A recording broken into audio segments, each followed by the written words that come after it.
கர்த்தருக்கு சோத்திரம். எல்லாம் எப்படி இருக்கீங்க? நல்லா இருக்கீங்களா? எல்லா அப்பா அம்மா கூட சந்தோஷமா இருக்கீங்களா? தம்பி தங்கச்சியோட சந்தோஷமா இருக்கீங்களா? எல்லாரும் ஒற்றுமையா இருக்கீங்களா? சரி, இன்னைக்கு நம்ம என்ன பார்க்க போறோம்னா, நம்ம கூட பிறந்திருக்காங்க இல்லையா, அக்காவோ அண்ணனோ தம்பியோ தங்கச்சியோ, இவங்க கூட ஒற்றுமையா இருக்கிறத பற்றி தான் நம்ம இன்னைக்கு பேச போகிறோம். ஏன்னா கர்த்தர் சொல்றாரு, நம்ம இந்த தடவை பிறந்த இந்த வாழ்க்கையை நம்ம நல்ல சந்தோஷமா நல்ல தேவனுக்குள்ள மகிழ்ந்து வாழணும்னு. ஆனால் நம்ம என்ன பண்ணுறோம்? அக்காவுக்கு ஒரு பிஸ்கட் வாங்கி கொடுத்தா பிடிக்காது, தம்பிக்கு ஒரு பிஸ்கட் வாங்கி கொடுத்தா பிடிக்காது, அண்ணன் ஏதாவது ஸ்நாக்ஸ் வாங்கிட்டா பிடிக்காது, பாப்பாவுக்கு நான் ஏன் பங்கு வைக்கணும், இப்படி ஏகப்பட்ட கேள்வி நம்மளுக்குள்ள. அவளுக்கு மட்டும் பெரிய பேக்கெட் வாங்கி கொடுத்துட்டீங்க, எனக்கு சின்ன பேக்கெட் வாங்கி கொடுத்துட்டீங்க, இப்படின்னு எந்த நேரமும் அப்பா அம்மாட்ட கம்ப்ளைண்ட் பண்ணுற வேலையே தான் நம்மளுக்கு. சொல்லுப்பா, நீங்களே சொல்லுங்கள். இப்படி கம்ப்ளைண்ட் பண்ணிட்டே இருந்தாச்செல்லாம் அப்பா அம்மாவுக்கு எங்கேயாவது சந்தோஷம் இருக்குமா? அப்பா அம்மாவுக்கு சந்தோஷம் இருக்க வாய்ப்பு இல்லை.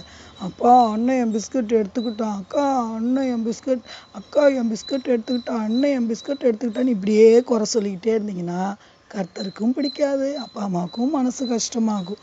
அதனால இன்னைக்கு நம்ம ஒற்றுமையை குறித்து பார்க்க போகிறோம். சகோதரர்கள் ஒருமித்து வாசம் செய்யணும்னு ஆண்டவர் சொல்லியிருக்கார்.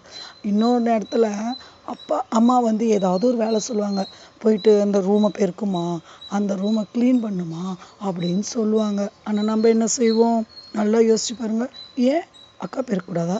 ஏன் அண்ணன் பெருக்கக்கூடாதா? ஏன் தங்கச்சி பெருக்கக்கூடாதா? தம்பி பெருக்கக்கூடாதான்னு நம்ம இந்த கொஷினாக தான் கேட்போமே ஒழிய, ஏன் நான் பெருக்கக்கூடாதா? என் வீடு நான் சுத்தம் செய்வேன், சரிங்கம்மா அதோ போய் செய்கிறேன் அப்படின்னு நான் என்ன பண்ணலாம்? சந்தோஷமாக நீங்கள் போய் செய்யலாம். இதை இந்த மனசு நம்மளுக்கு வேணும். ஏன்னா நம்மளோட தம்பி, நம்மளோட தங்கச்சி, நம்மளோட அக்கா, நம்மளோட அண்ணன் இப்படி தான் பார்க்கணும். அதனால அம்மா அப்பா மனசும் வேதனைப்படாது, உங்களுக்கும் ஒரு சந்தோஷம். உங்களுக்கு ஆண்டவர்கிட்ட பெரிய ஆசீர்வாதம் வரும். இந்த வயசுலேயே பாரு, அண்ணனுக்காக, அக்காக்காக, தம்பிக்காக, தங்கச்சிக்காக இந்த குழந்தை இவ்வளோ நல்லா ஒற்றுமையாக இருக்காளே, இவ பெருசாக வந்தால் எப்படி இருப்பான், எப்படி இருப்பான் அப்படின்னு ஆண்டவருக்கும் சந்தோஷமா இருக்கும். நான் ஒரே ஒரு கதை சொல்லவா? ஒரே ஒரு சின்ன கதை சொல்கிறேன். இப்போ ஒரு ஊரில் ஒரு அக்காவும் தங்கச்சியும் இருந்தாங்களாம். அந்த வீட்டில் அக்காவுக்கு முதல் குழந்தைன்றனால ரொம்ப செல்லம் கொடுத்து வளர்த்தாங்களாம். சின்ன பிள்ளையில உடம்பு சரியில்லாமல் போயிடுச்சு அந்த அக்காவுக்கு. இதனால அந்த அக்கா என்ன பண்ணாங்களாம், அந்த அக்காவால் மற்ற மாதிரி வேலை செய்ய முடியாது, அந்த அக்காவால் எதுவுமே செஞ்சுக்க முடியாது. இப்போ ஒரு 5-10 வருஷம் கழிச்சு லேட்டாக ஒரு தங்கச்சி பிறக்கிறா. தங்கச்சி பிறந்தோடனே அப்போ அக்காவுக்கு அப்போ உடம்பு சரியில்லாதனால அம்மா என்ன பண்ணுவாங்க, அடிக்கடி ஹாஸ்பிட்டல் கூட்டிகிட்டு போகணுமா, வேறு வழி கிடையாது. அப்போ ஹாஸ்பிட்டல் கூட்டிட்டு போகும்போது தங்கச்சிக்கு என்ன நினைப்பு வந்துருச்சான், அக்காவே தான் அம்மா பார்க்குறாங்க, அம்மாவுக்கு அக்கா மேலே மட்டும்தான் பாசம், நம்ம மேலே பாசம் இல்லைன்னு. ஆனால் அந்த அம்மா அப்படி கிடையாது. தங்கச்சிக்கு தேவையான அனைத்தையும் செஞ்சு வச்சுட்டு, இத்தனைக்கும் அந்த தங்கச்சிக்கு நிறைய ட்ரெஸ், அக்காவை விட ட்ரெஸ் தங்கச்சிக்கு தான் அதிகமாக இருக்கும் வீட்டில்.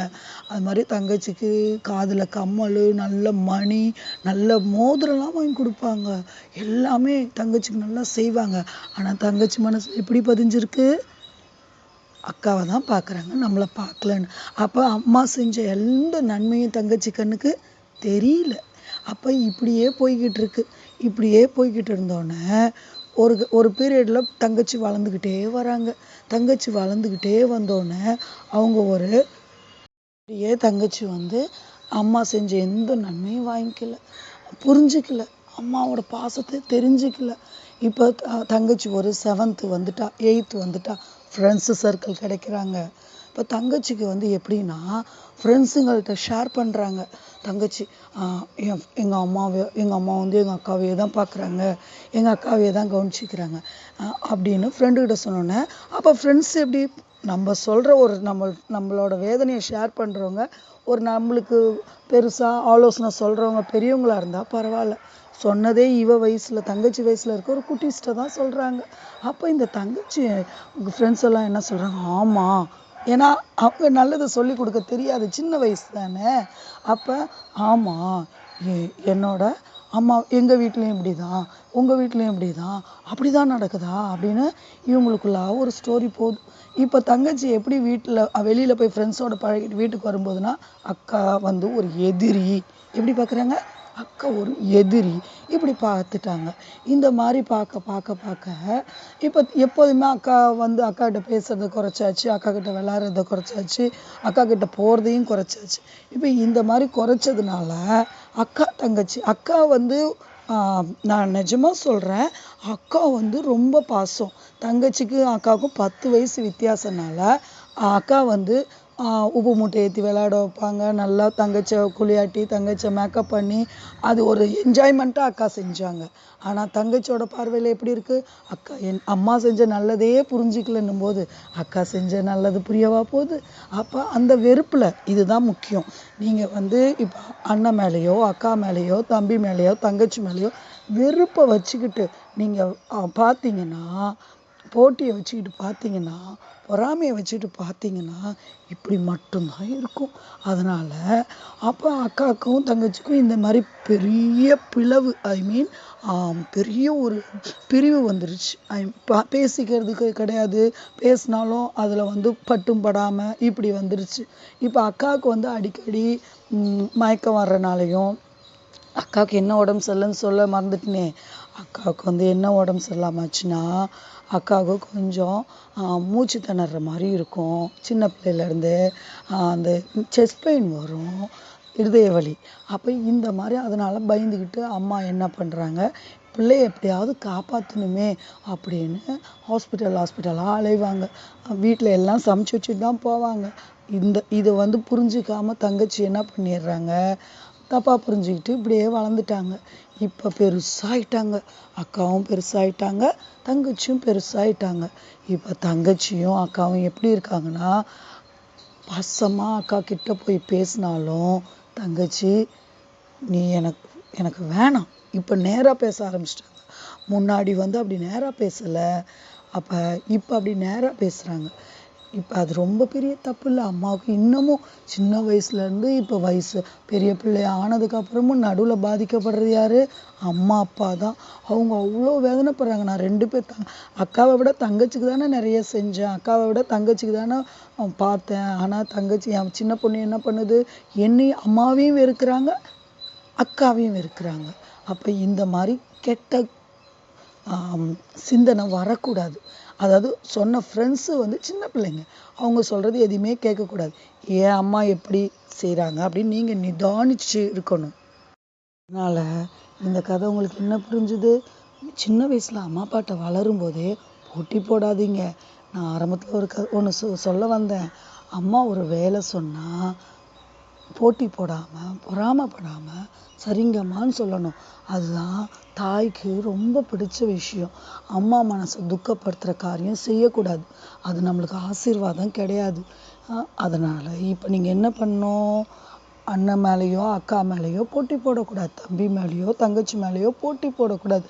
இன்னொரு விஷயம் ஆன்ட்டி சொல்லவா, பைபிளில் சொல்லியிருக்காரு, தேவனை பொறுத்த வரைக்கும் ஆண் ஒன்றுமில்லை பெண் ஒன்றுமில்லைன்னு. கர்த்தருக்குள்ளே எல்லாம் ஒன்று தான். ஏன் ஆம்பளை பையன் தான் செய்யணுமா, ஏன் பொம்பளை பிள்ளை தான் செய்யணுமா, ஏன் அவன் செய்யட்டுமே, ஏன் இவ செய்யட்டுமே இப்படின்னு நம்ம ஏன் ஆம்பளை பையன் வெளியே போய் சுற்றிட்டு வரான், பொம்பளை பிள்ளை வெளியே போகக்கூடாதா, இப்படி இந்த ஆண் பெண் ஆண் பெண் ஆண் பெண் ஆண் பெண்ணு சின்ன வயசுலேயே உங்களுக்குள்ளே பழகிடுது. அண்ணன் மட்டும் ஸ்பெஷலாக காசு கொடுக்குறீங்க, தங்கச்சி எனக்கு எதுவுமே கண்டுக்க மாட்டீங்க, தம்பிக்கு மட்டும் கொடுக்குறீங்க, அக்காவுக்கு எனக்கு எதுவுமே தர மாட்டீங்க. ஆணுனா எப்படி வளரணும், பெண்ணா எப்படி வளரணும், நீங்கள் பைபிள் வாசிங்க, அதில் தெரியும். அந்த நீங்கள் நீதிமொழிகள்லாம் வாசிச்சிங்கன்னா உங்களுக்கு தேவன் நிறைய ஞானத்தை வச்சுருக்காரு. அதில் அம்மா அப்பா இப்படி கேள்வியே கேட்க வேண்டாம், நீங்கள் நிறைய நீதிமொழிகளை வாசித்து மெமரி பண்ணுங்கள். தேவன் உங்களோடு இருக்கிறத நீங்கள் உணர்வீங்க. தாய் தகப்பன் மனசை துக்கப்படுத்தாதீங்க, அக்கா தம்பி தங்கச்சிங்க மனசை துக்கப்படுத்தாதீங்க. எல்லாத்த விட நம்மளை படைச்சதுக்காக தேவனை துக்கப்படுத்தக்கூடாது. அதனால் இன்னையிலேருந்து ஒற்றுமையாக இருப்போம், சந்தோஷமாக இருப்போம். அம்மா அப்பாவையும் ஏசப்பாவையும் நம்ம சந்தோஷமாக வச்சுக்கலாமா? கர்த்தருக்கு ஸ்தோத்திரம். ஏசப்பா, இந்த பிள்ளைங்க அவங்க அப்பா அம்மா மனசை நோகடிக்க கூடாது ஆண்டவரே.